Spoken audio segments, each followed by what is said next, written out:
Good evening, everyone, and welcome to our regular meeting on September 16th. It is 7 o'clock. I'd like to read the First Nations land acknowledgement. As we gather today, I would like to acknowledge on behalf of this committee and our community that we are meeting on the traditional territory of the Algonquin people. We would like to thank the Algonquin people and express our respect and support for their rich history, and we are extremely grateful for their many and continued displays of friendship. We also thank all the generations of people who have taken care of this land for thousands of years. And please join me in a moment of silent reflection.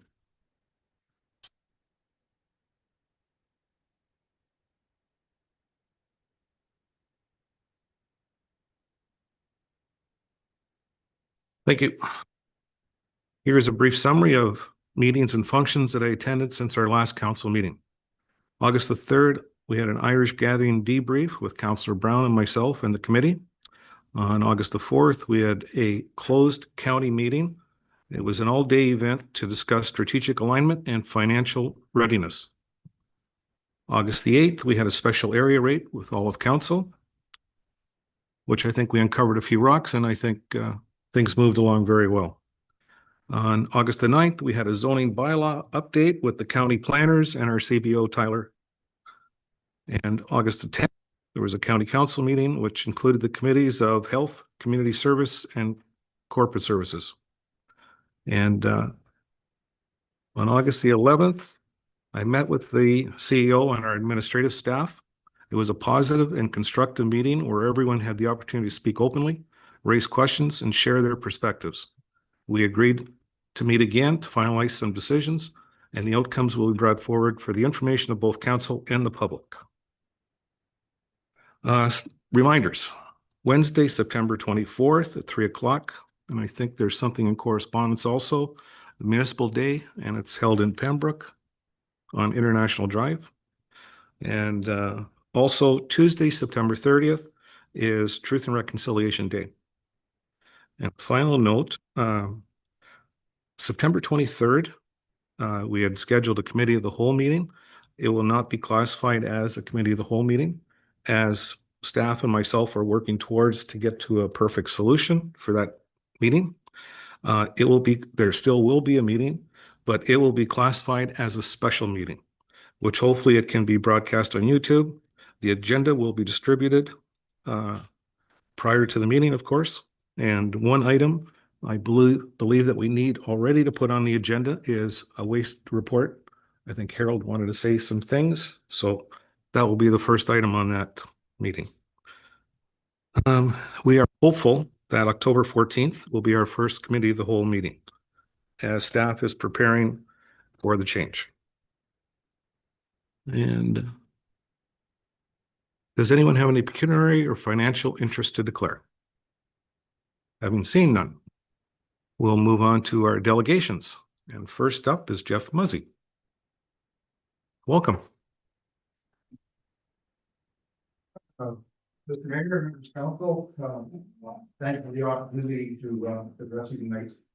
I've got a couple of delegates with me tonight. I get to be the talking head, but I'd like them to introduce themselves and if they would. Nick Bishop, General Manager at Ottawa Valley Forest State. We look after the volatile land in the rest of town, the stand for lessons. I'm Paul McKinnon. I work for Red Oakland's Sons. I'm their wood supervisor. I do the supervision of the logging operations on farm. Here to help me with any tough questions.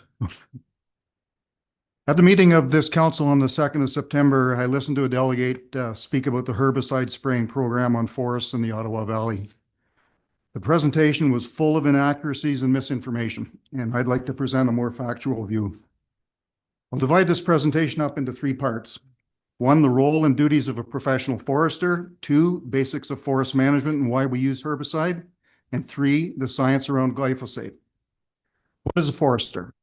Number 1, a forester is a scientist. The university degree foresters have is a Bachelor of Science. Forester's job in Ontario is to manage forests in the public interest. Foresters are members of the Ontario Professional Foresters Association and are accountable to this regulatory body. So while some foresters may be employed by the forest industry, their first duty is to the public. If a forester doesn't manage forests sustainably using the best available science, you get the boot, just like a lawyer getting disbarred. Why would someone become a forester? Well, number one, it's because we love being in the woods. We like camping, hiking, canoeing, fishing, hunting. I'm a big-time bird watcher. I'm a little embarrassed to say that, but we truly are environmentalists, both by training and temperament. So I'm very offended and angered by people who say all we care about is cutting trees down. I'm the third generation of my family to work in this industry, and one of my sons is currently working in the business. That's our fourth generation. Pretty good testament to our sustainability, I'd say. You really think I get out of bed in the morning, rub my hands together and think, what forest should I destroy today? What habitat should I decimate? Forest Management Ontario is designed to emulate what nature would do.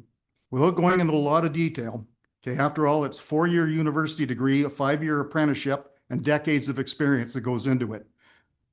Forest types like sugar maple would be managed under a selective system because they thrive in the shade.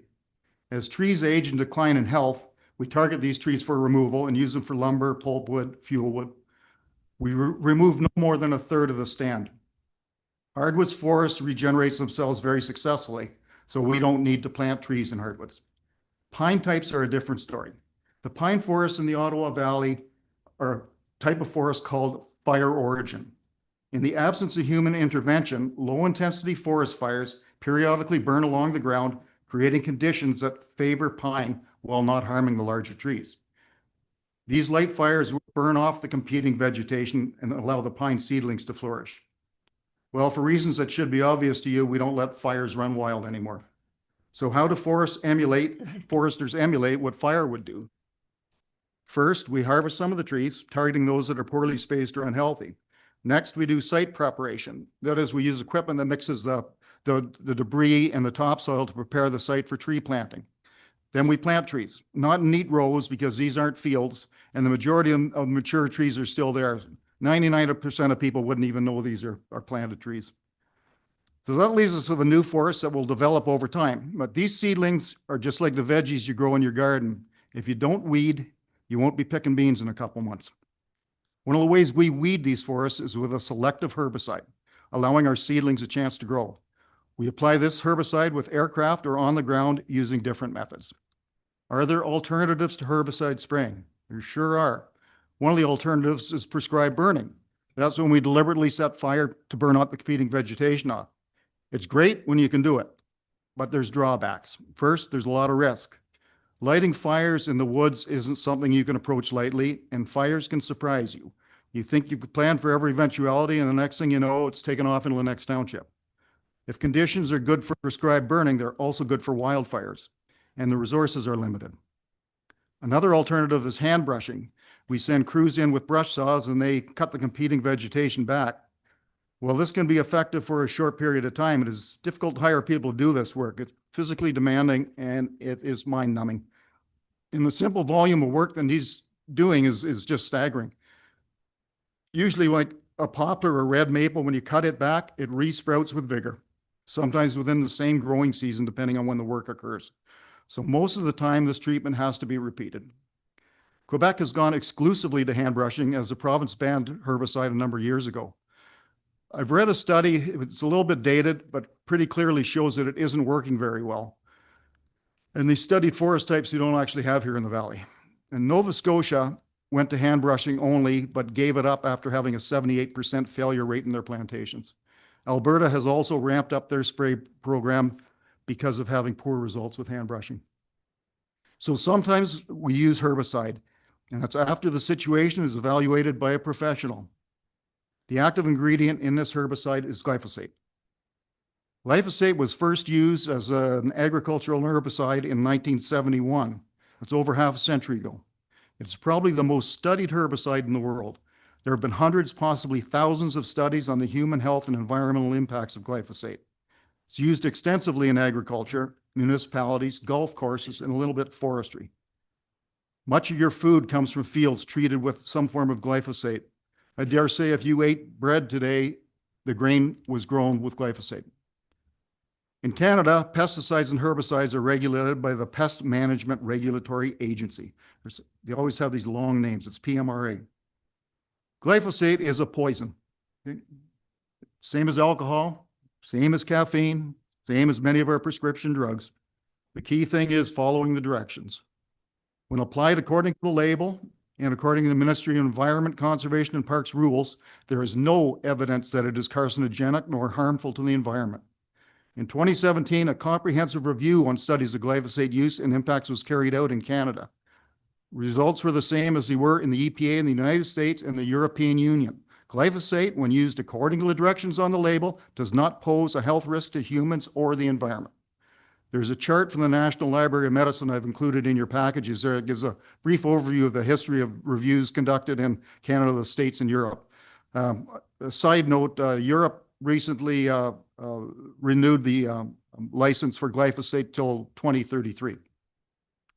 So in February this year, there was a court decision handed down as a result of a lawsuit launched by all the usual suspects against the Minister of Health, the Attorney General, and a herbicide producer, alleging that they renewed a herbicide license without considering new evidence, namely 61 studies that apparently link glyphosate to bad outcomes.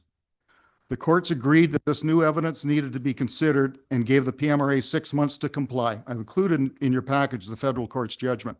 Now, when they say there's a court case against glyphosate, it wasn't against glyphosate. It wasn't at all. If you read the document, it was directing the PMRA to look at these other studies. So the PMRA looked at the new evidence. You have those summaries in your packages. I ran all these things through AI just to summarize it.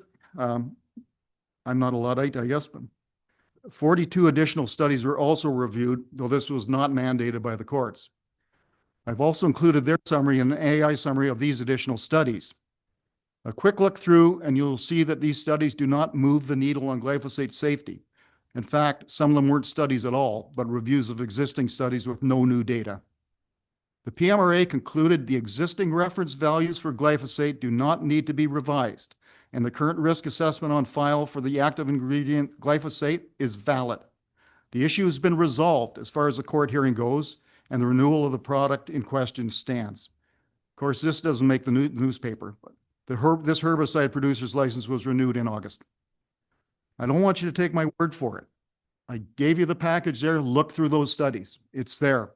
It is the best available peer-reviewed science. Remember, foresters are scientists. We use source materials, that is peer-reviewed science, to make our decisions. We don't use wild, unproven internet claims or subscribe to conspiracy theories to make our forest management decisions. The PMRA does their work diligently. We accept their findings as the best available science. Now, I can't answer the claims that Health Canada is corrupt or in the pockets of big corporations. For these giant conspiracies to work, there'd have to be an awful lot of people involved. I'm almost 70, and all that time, I've met maybe 3 people that could keep a secret. Incidentally, I'm retired. I'm not on anyone's payroll. There's nothing in this for me except to make sure the council that represents me knows the facts before they take a position on the use of herbicides in forest management. Thank you. Thank you very much, Jeff. We'll go around the horn to see if there's questions. Brian. Good information. Carl. Ted.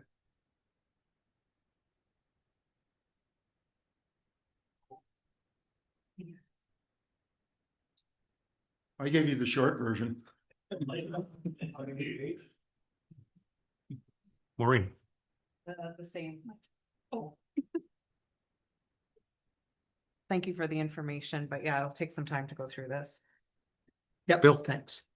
Harold. Very well done, Jeff. I did read the whole thing. I don't think I read this much at school, to be honest with you. It's really tells the whole story right down to the end when you go through everything. It's I think one of the good presentation. that one of the studies that they looked at was a fairly recently completed one that was a study of about 100,000 people that lived in agricultural area, and that came out with no links to as a carcinogen and no impacts on the environment. So that's I know, thanks. council, we had asked our CEO to bring forward a resolution at the last meeting. The feeling I'm getting around the table, would you like to hold off on that and everyone can digest the information we've received? Is that fair? Everyone okay with that? 6 nods? Good. Thanks very much, Jeff.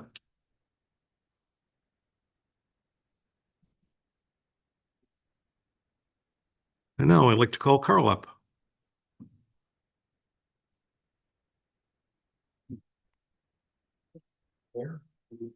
You just want to click your mic on? Perfect. Thank you for the opportunity to appear this evening. I'm here simply, and I will be brief, to try to get some solid answers and to express some concerns about the recent implementation of the Strong Mayors Act in our township. The Strong Mayors Power Act has received significant criticism for being undemocratic, and it certainly looks like it is that way. A question I have for our mayor is, does he acknowledge that and understand that he is not obliged to implement the Strong Mayors Act in our township? I have prepared statements. I've got your presentation, so I'll let you carry on with your presentation.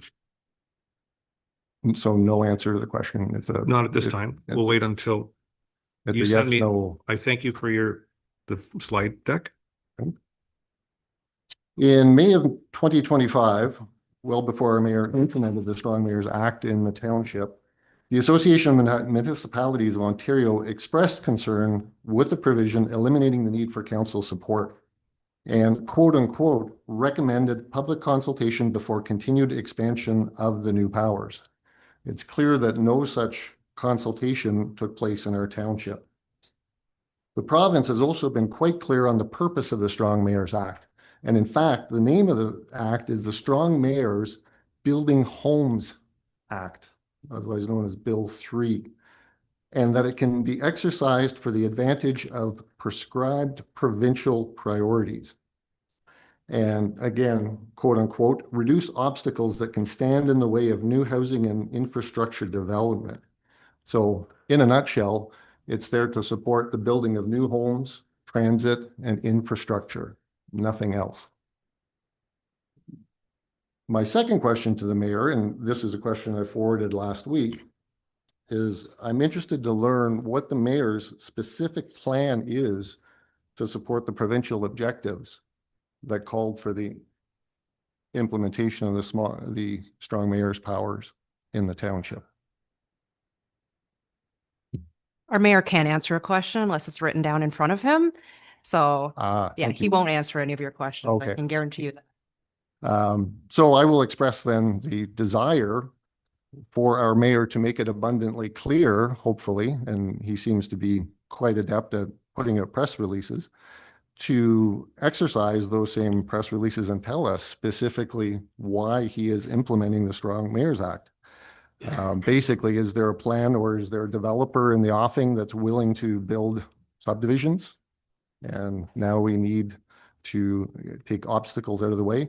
I'd also be very interested to learn what those obstacles are. I look around council and I see a lot of veterans in the room. And I've been living in the township long enough to have witnessed a time when council worked very smoothly and seemed to work as a team to get initiatives done. And I fear that that has changed significantly. So if there are any obstacles to those plans, I'd love to know what they are.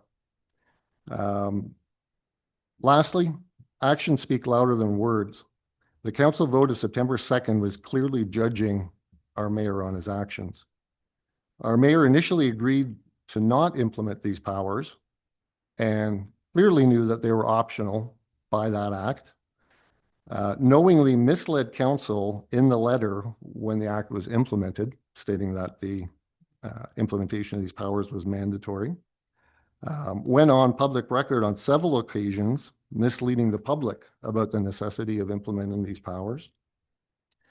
Contrary to a clear recommendation from the Association of Municipalities of Ontario, didn't seek any public consultation before implementing these powers. And as yet, although the opportunity is there, to disclose any plan and any reasoning behind implementing these powers and the obstacles that are in the way to justify the powers.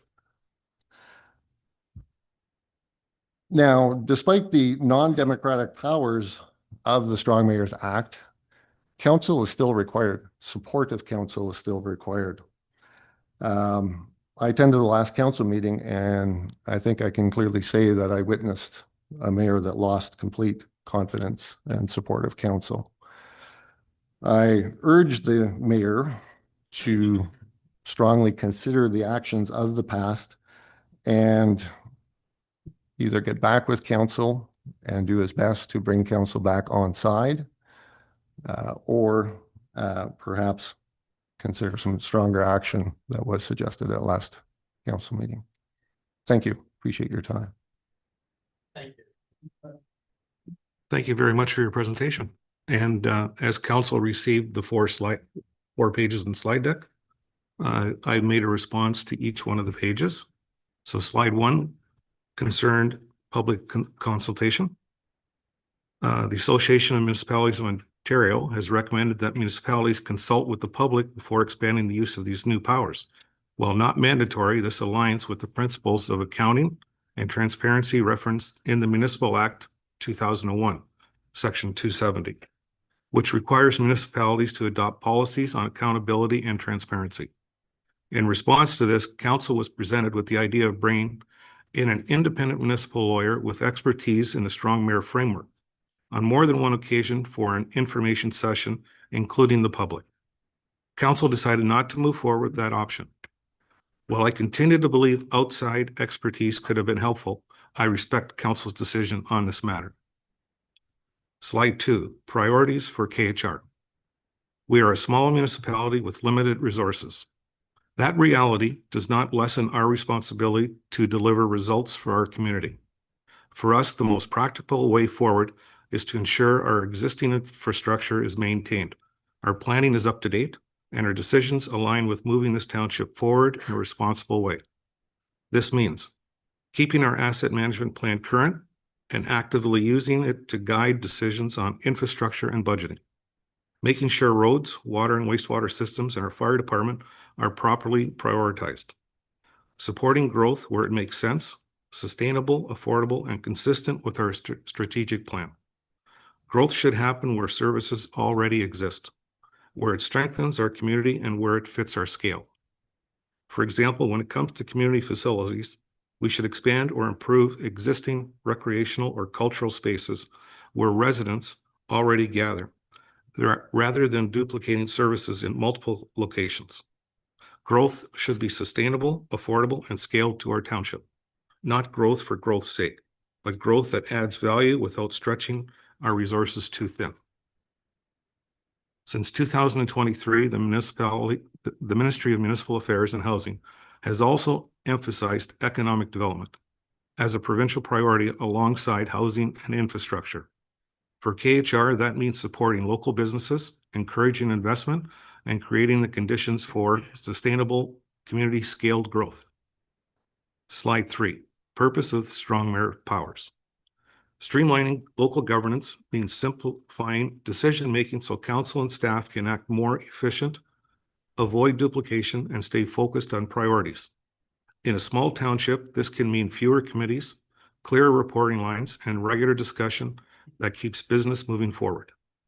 Reducing obstacles to infrastructure development involves cutting through red tape when possible, updating planning documents, and ensuring approvals happen in a timely way.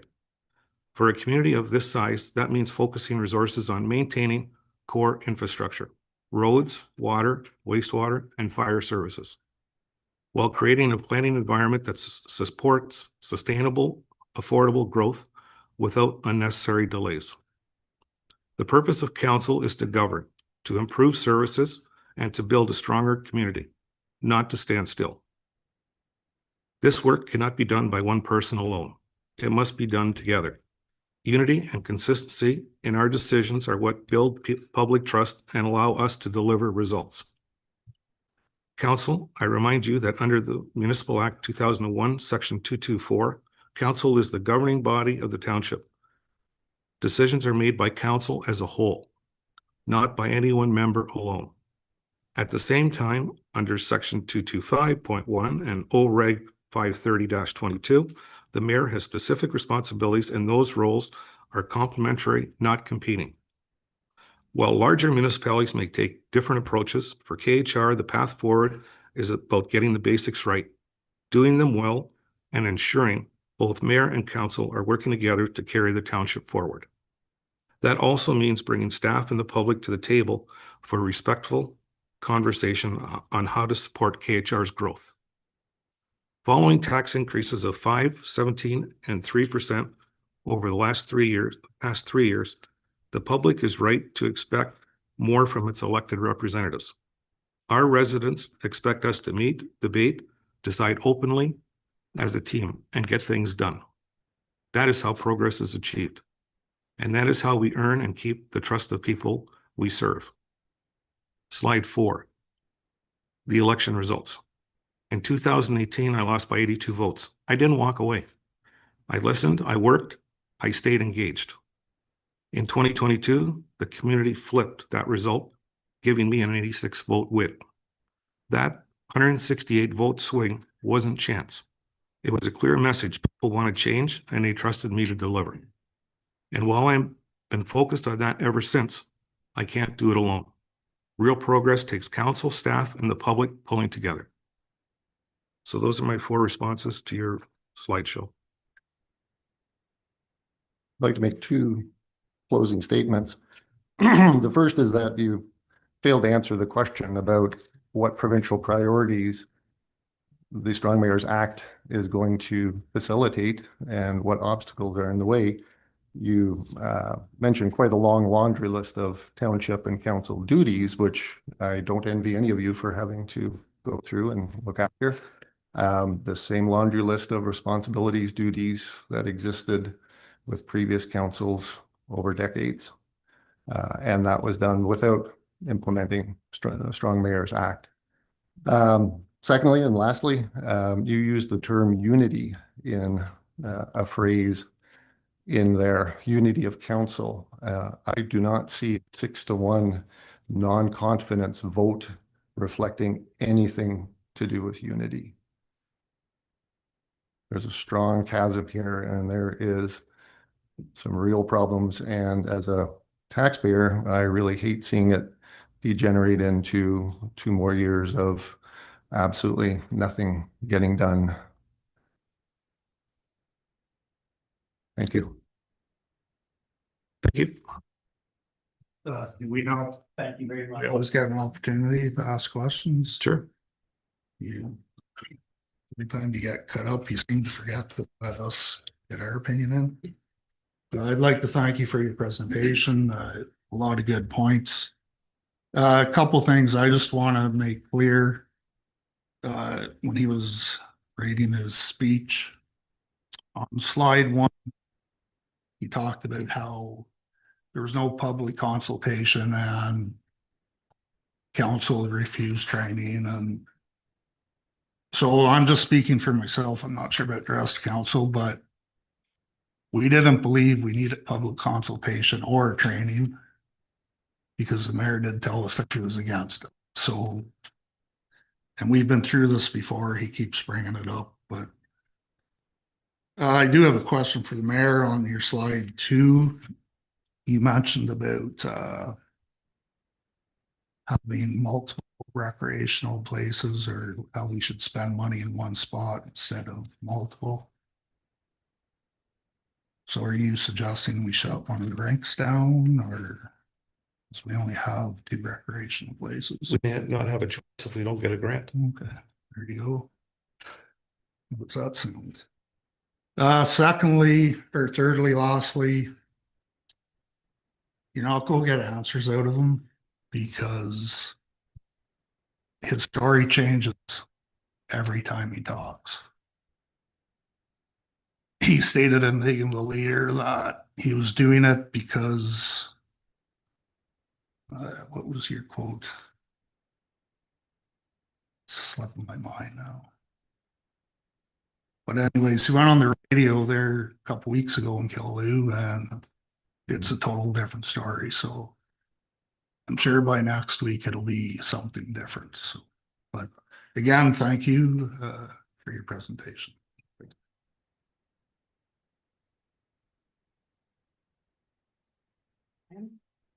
No. Well, I have a couple of things to say. I feel like this is the ego has landed type situation. It's really unfortunate that this had to happen. We were actually on a very good roll, I felt, as a council, and you turning down those powers actually gave us a little bit of like, wow, this guy's turning around. I feel like we have been battling with your ego since day one. When you walked in here, the first thing you did was you handed staff a notice saying you couldn't come into council chambers. And it has been, you're smarter than our auditors. It's just been a constant battle where we're just all like really wanting to work with you.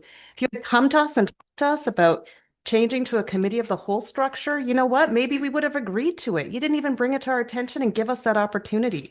Instead, you pulled this trip. And I would love to see you be a leader for a change and say, you know what? I made a mistake. Bad decision. Bad on me. I want to work with you guys because top-down leadership, Dave, does not work. Would you want to be told what to do by somebody? Because none of us at this table want somebody doing that. And that's a situation. Our backs are up against the wall. I'm sick at night thinking about this. It makes me sick. I don't like the position you've put us in. And I think I'd love to see you be a leader to us because you haven't been.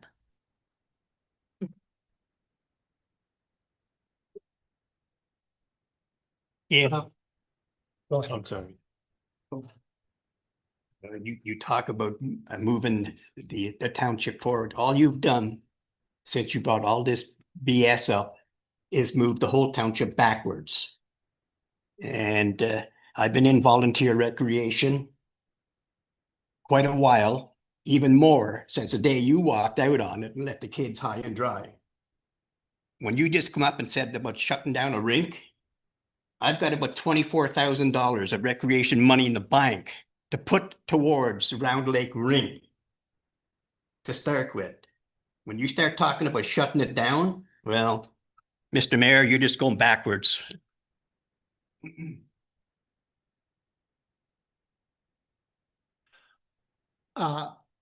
Thank you for my fellow councillors who spoke, and thank you, Carl, for your presentation. I just wanted to say that it's not another 2 years, it's actually 405 days. Thank you for the correction.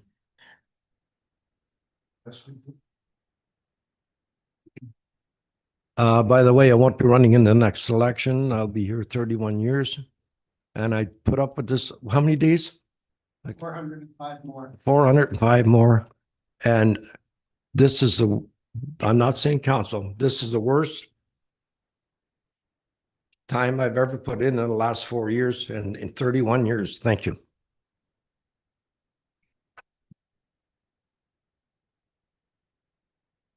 Right?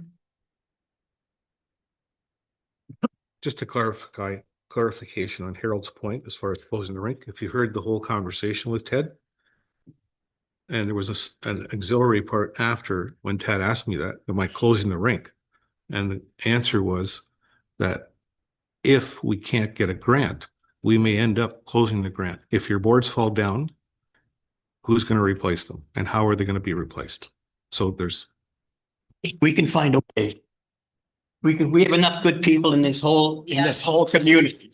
We can find a way. I was just gonna say, I make good spaghetti, and I will have as many We will spaghetti. do what we have to do. Exactly. It's for the kids. It's not for the mayor. Exactly. Willows isn't a township property. That's right. okay. Thank God. Thank you. Thanks, What Harold. is the other township? Thanks. We give to them. I know, and we appreciate that.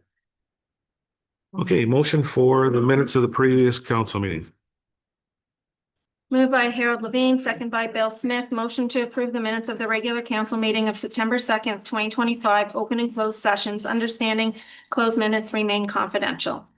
All those in favor? Carried.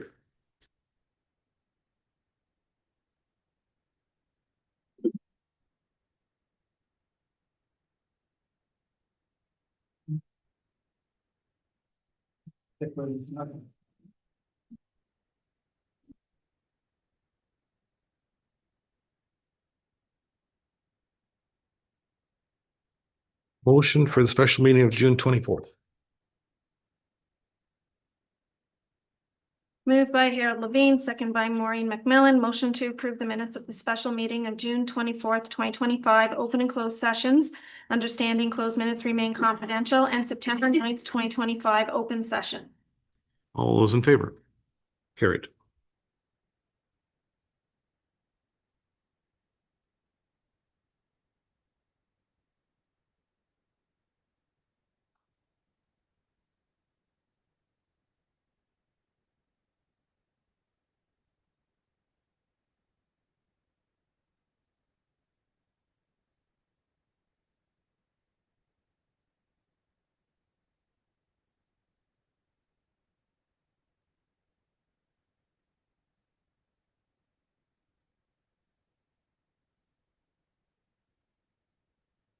That's all of them, right?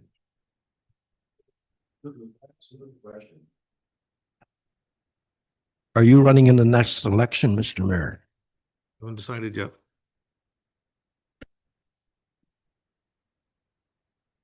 Under meetings. So we need to add one in there for September 23rd.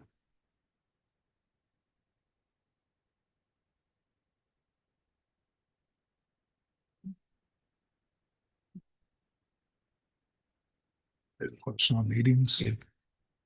So is this going to be monthly, this committee of the whole for sure? Yep. Are we going to just decide at every meeting when it's going to be, or? No, are no, you it's going to be every second Tuesday. So the second Tuesday, every second Tuesday. No, every second Tuesday of every month. Okay, moving on to reports. Bob.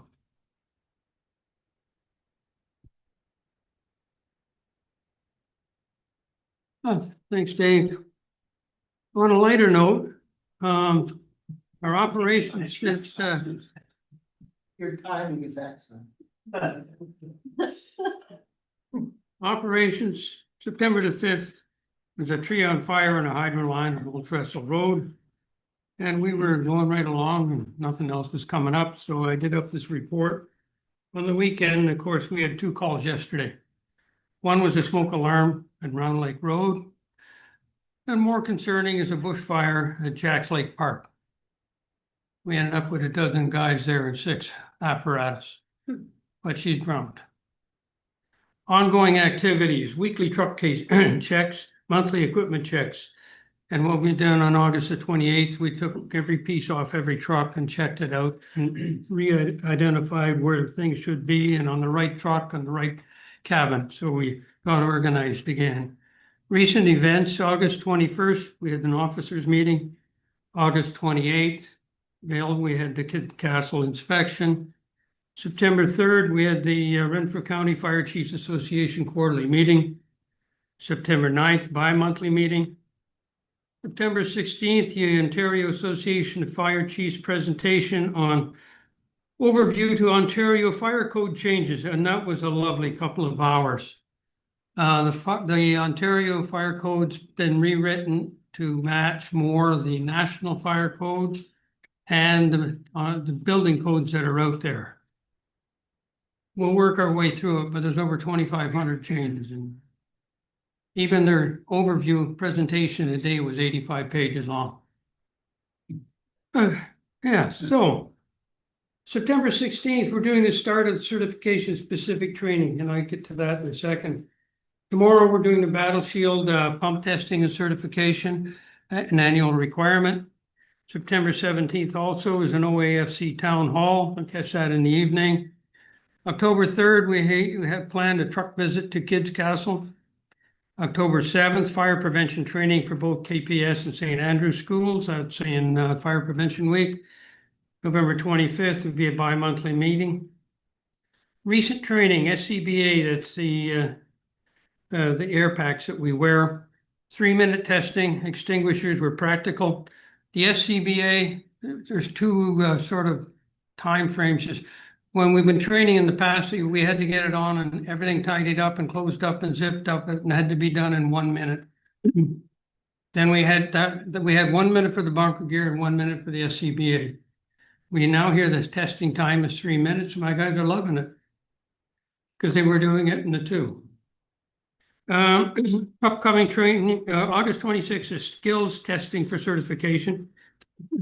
With recent training, upcoming training, September 16th, which is today, we're doing search and rescue. September 23rd, vehicle fire. Ron will talk to confirm that that doesn't get changed. October 7th, radio communications. The 14th of October, ground and lake ladders. 28th is expectation scenario. November 18th, hazmat, Canutech, which is chemical suicide. December 2nd, size up scenarios, overhaul tarps and sprinklers. December 9th, PPE, SCBA, and NOx. Now we get on the training program is to keep focus on certification. Our guys are going for written and practical exams on November 29th. In the morning at 8 o'clock, they start written exams, and at noon they go for practical. They're going for both firefighter 1 and firefighter 2 certifications. Live fire training is a month before that.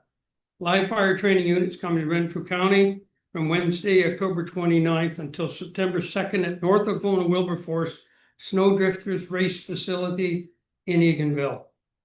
We are slated on that at Thursday, the 30th of October for 10, and will be from evening from 1800 to 2200. So that's what, 6 o'clock to 10 o'clock.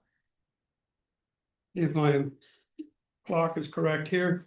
CEMC side, Community Emergency Management Coordination. Recent events we had in Kempo, improving the quality of emergency management programs in Ontario, 6th EMC working group meeting. September the 11th, countywide touchpoint exercise meeting. Now that exercise meeting is getting us ready. We are going to have a county-led exercise this year, and it will be on October 23rd.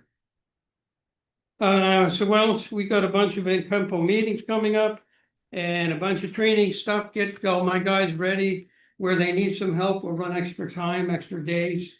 Sometimes they just need to review what they haven't dealt with in a short while.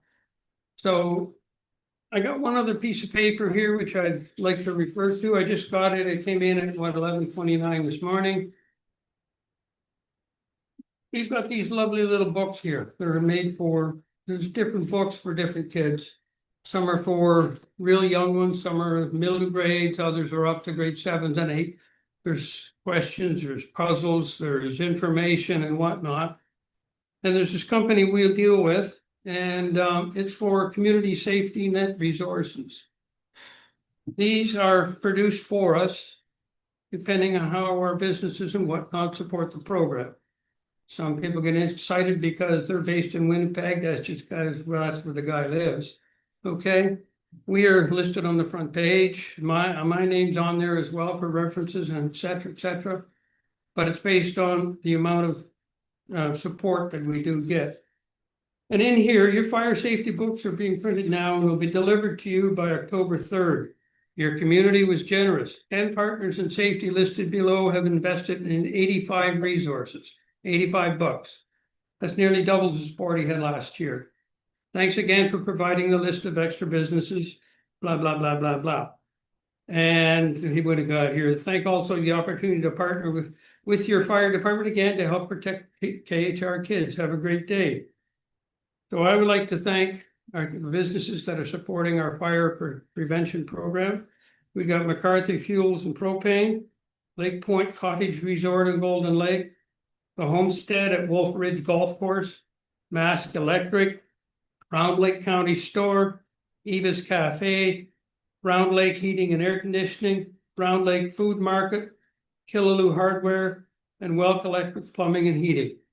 Without their support, we wouldn't be able to give these out. So, Thank you. thanks, Bob. Any questions for Bob? Good.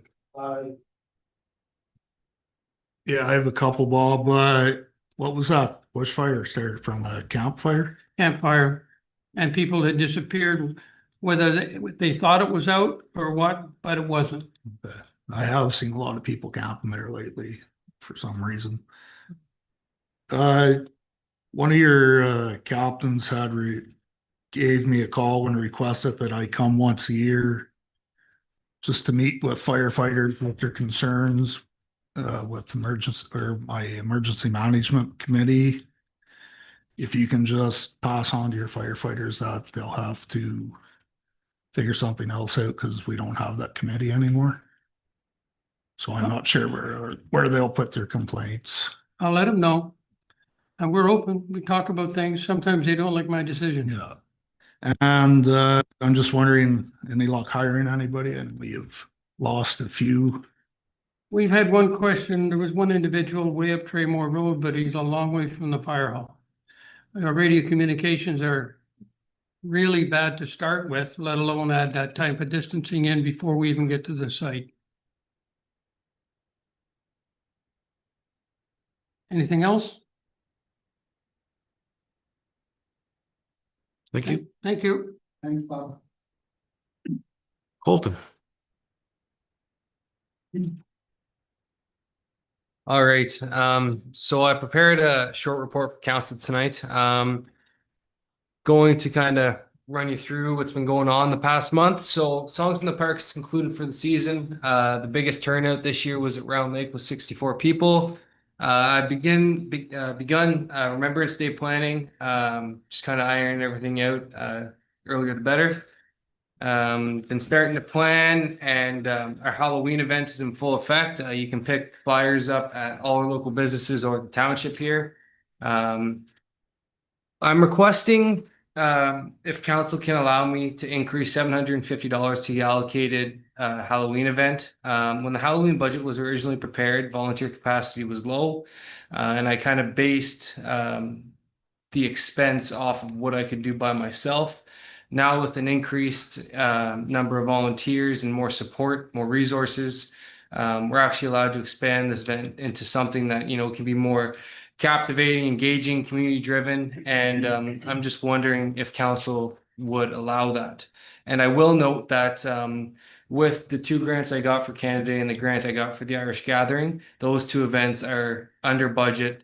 And if we were to add $750 to Halloween, it would not affect the bottom line.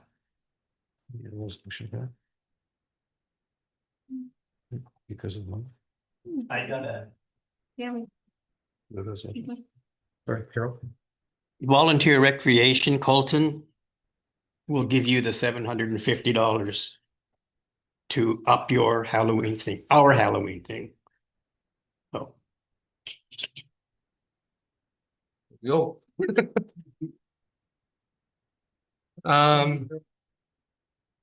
So some seasonal infrastructure. So the following Remembrance Day banners will be going up next week, which is the 22nd, as well as all the bridge boxes and flowers will be taking out. So some grant updates. So the Rural Ontario Development Grant is in the final review stage. And just to remind council, the total project cost is $15,000 and the minimum municipal contribution, if we are successful, is $7,500. The OVTA, which is the Ottawa Valley Tourist Association, and the Renfrew County Economic Development Division are providing letters of support for that grant, which is awesome. The Fire Protection Grant for 2026 has been submitted, and we're requesting 5 pairs of bunker gear and 7 oxygen cylinders. If you're looking for more information on that, I would recommend getting a hold of Bob. He has more information. And then since we're on the fire topic, the 2024-2025 application final report has been submitted, and that was for the decontamination shower and the gloves and balaclava, excuse me. Just some professional development things. So I've started my AMCTO level 2 training to get through that MAP course is what it's called. And then I'm gone to OEMC, which is Ontario East Municipal Conference, from September 17th to the 19th. We'll have my cell and computer on me if you guys need to get a hold of me though. And then finally, October 15th, I am going to Killaroo Public School in St. Andrews and doing presentations on local government. It seemed to be a hit last year, and I'm excited to show the kids what local government is. And that's my report. Any questions for Colton? The comment, I got to attend a number of the songs in the park this year, and I think the selections that I saw anyway were excellent. And they were well attended here in Killaloo for sure. So I think it was great. And touch on songs in the park too. It was pretty much a volunteer ran event this year. I didn't go to one. I had volunteers cover the whole event for me, which was big reason why volunteers are important in this township. Saved a lot of staffing cost. Anybody else? Couple of questions. Just suggestions for you to think about down the road. The same week as Government Week is Library Week also, right? And would you consider or think about, I think Chris had talked about this before about having some sort of a draw where kids get to sit at the council table for a meeting, or like for a half an hour of it, but that type of thing. It may be something you might want. Yeah, I mean, I've had preliminary discussions with Nicole about it, but yeah. Another thought I had was Round Lake. Round Lake. Do we ever think about doing maybe a drive-in or movie type thing? Because there's quite a, you know, we saw how many cars would fit in there this past year for the car show. And maybe doing a night and maybe tie in with the Round Lake Property Association, and could be a good fundraiser. Just an idea. And we had talked about, this is the 25th anniversary since amalgamation. Just a thought, doing a time capsule sometime this year, doing it like a 25-year anniversary type thing. Every 25 years you open and see what's in there. Just a thought. You'll come out. You know, those are just some ideas that I was thinking about, thinking out of the box. And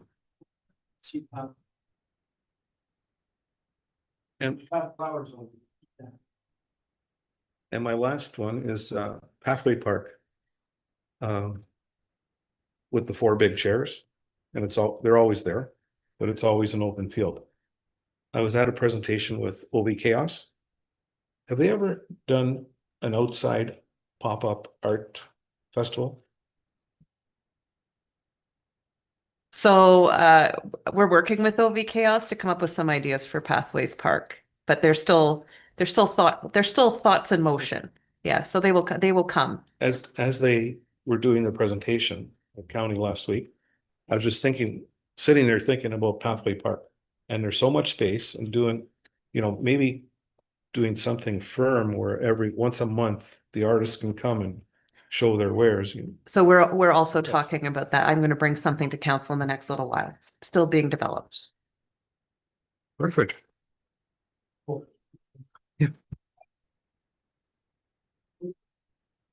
All the entities and stuff, it's sitting in those bidders. What's going to happen with that? Oh, Who they belong to, or? from the farm, from the house. There's not a straightforward answer to that, Carl. Maybe we can bring that up at another meeting. Anybody else? Thank you. Tammy.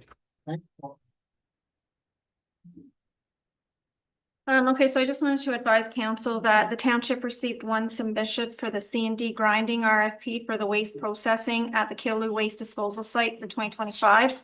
Greenview has reviewed the submission and recommends awarding the contract to Sittler Grinding Incorporation, and they have fulfilled all the requirements outlined in the RFP. Sittler Grinding has provided 2 options. Option 1, to use a high-speed grinder, but not to grind mattresses at a cost of $45,450 plus HST. So when grinding with the high-speed grinder, the end product size will be from dust up to 10 inches, with the majority of material being anywhere from 4 to 6 inches. The shards of the wood will be about 1 inch in diameter or smaller. If the material is foam or cloth, the pieces will be more of a round shape rather than long and thin. Option 2, to use a slow-speed grinder, which will grind everything, including mattresses, at a cost of $35,560 plus HST. When grinding with a slow-speed grinder, the end product size will be from 0.5 to 14 inches, and the pieces will tend to be thicker than that of the material processed by the high-speed grinder. Public Works Superintendent Hawley reviewed Sittler Grinding's submission and recommends option 2 as it would be most beneficial to the township. And I prepared a resolution following this recommendation.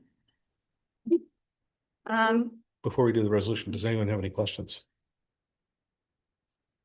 Can we hear the resolution? Moved by Bill Smith, second by Harold Levine, that council for the Township of Killaloe, Haggerty and Richards, as per recommendation from Greenview Environmental Management and the Public Works Superintendent, accepts RFP number 2025 CDW from Sittler Grinding, Inc. of Elmira, Ontario, for waste processing at the Killaloe Waste Disposal Site for 2025 at the submitted proposed price of $35,560, which was option 2, plus HST, for processing of regular C&D and bulky waste, with an additional cost of $19 per cubic meters squared for any added waste accrued at the Killaloe Waste Disposal Site between the date of submission and completion of the above noted RFP. All those in favor? Carried.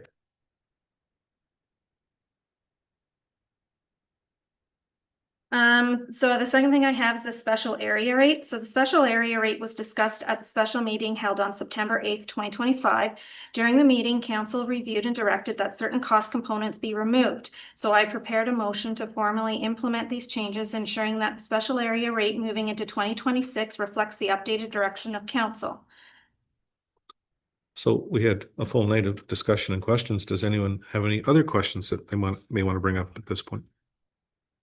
So, yeah, seeing none. Moved by Brian Bukowski, second by Bill Smith, whereas the special area rate was reviewed and discussed at the special meeting of council held on September 8th, 2025, and whereas council directed that certain cost components currently included in the special area rate be removed to better reflect the intended scope of the rate. Now therefore be it resolved that effective January 1st, 2026, the special area rate shall be amended to exclude the following cost attributes: wages, insurance, and repair and maintenance costs as they relate to the sidewalk plow, insurance and repair and maintenance costs as they relate to the waste recycle truck, and only 50% of the fuel costs for the waste recycle truck shall be covered under the special area rate. Be it further resolved that the cost components excluded from the special area rate shall be covered by the general municipal budget moving forward, and be it further resolved that these amendments be reflected in the 2026 budget and any associated documentation pertaining to the special area rate. All those in favor? Carried. So in your package, council, you will see a request from the St. Patrick's Bay Community Road Safety Association. So they are asking for a commemorative plaque, I can't say that word, to be placed at the St. Patrick's Bay section of Red Rock Road. Public Works Superintendent Hawley has reviewed the request and indicated that should council approve the plaque and its placement, he will coordinate with the St. Patrick's Bay Community Road Safety Association to finalize the placement details. Any questions? Would this be the first we've ever done, like a plaque like this? There it would be. Okay, so all those in favor? Carried. And lastly, as per the direction of council, the CBO septic inspector bylaw officer position has been offered and accepted by Brandon Bray, and I prepared a resolution for his hiring. Moved by Harold Levine, second by Maureen McMillan, whereas the Township of Killaloe, Haggerty and Richards requires the services of a chief building official who will also fulfill the duties of a septic inspector and bylaw enforcement officer. Now therefore be it resolved that Council for the Township of Killaloe, Hagerty, and Richards hereby approves the hiring of Brandon Brave for the position of Chief Building Official, Septic Inspector, and Bylaw Enforcement Officer effective September 22nd, 2025, and conditional upon the successful completion of the submission of a vulnerable sector check satisfactory to the Township, successful completion of the powers and duties of Chief Building Officials Ministry examination required under the Building Code Act prior to assuming the duties of the position, the successful completion in the role of all additional courses and certifications required to perform the duties of the Chief Building Official, Septic Inspector, and Bylaw Enforcement Officer in accordance with applicable legislation, regulations, and municipal standards. And further, that staff be directed to proceed with the necessary documentation and onboarding process. All those in favor? Carried. And I just have one for closed. That's it. Okay, does anybody have any questions for Tammy? Moving along to the accounts. Questions? Mr. Keel, we'll start with you. August 19th, 275,550. For Administrator of Finance on the August 31st. 27602, Minister of Finance on the big one. Includes $2,000 in 1 month. 2 weeks, less than 2 weeks. Do you want to answer that? That would just be a timing issue. One is for 1 month, one's for the other month. No, it's 41 per month. Yes. But there's 1 month. Yeah.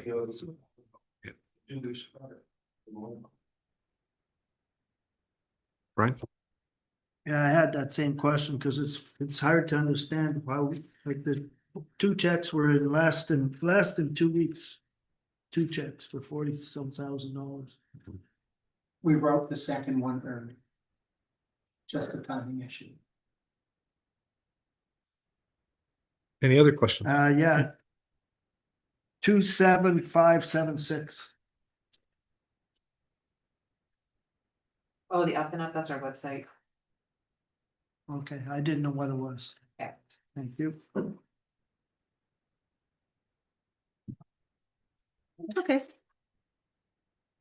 We're good. Moving on to correspondence. Royal Canadian Legion. A thank you.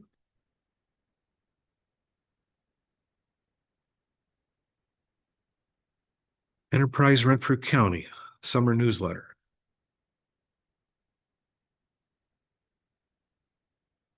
Municipality of Blue Water. Yeah, I'd like to support that if you could bring a resolution for this time. Next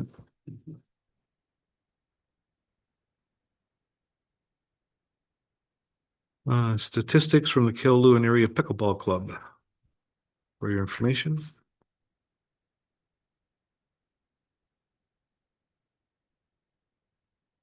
Renfrew County project update.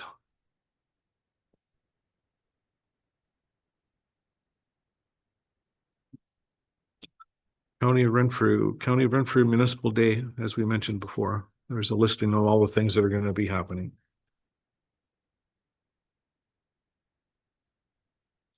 Ministry of Citizenship and Multiculturalism. Just a question, do we have any volunteers who have been with us 5 years or more that we've had to recognize?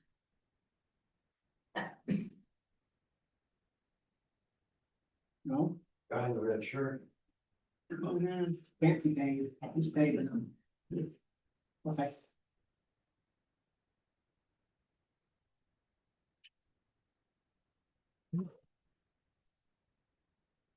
St. Francis Memorial Hospital Foundation Office.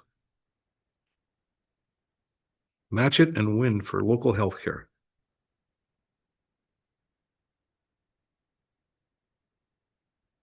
Lynn Jones, Watershed Ways, the Forgotten Forest Product.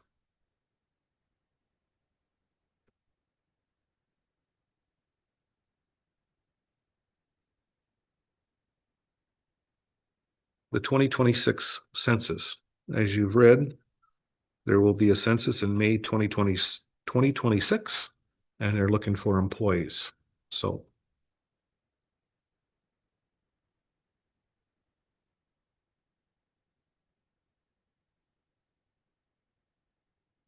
the 2024 FIR award. Yay, us, congratulations, us. Congratulations, staff. Absolutely. AMO policy update.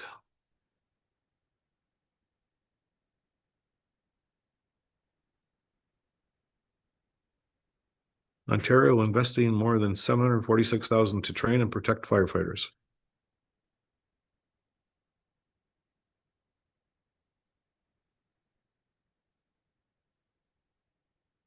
And last one is from Billy Deneau, Certificate of Recognition in regards to the FIR information.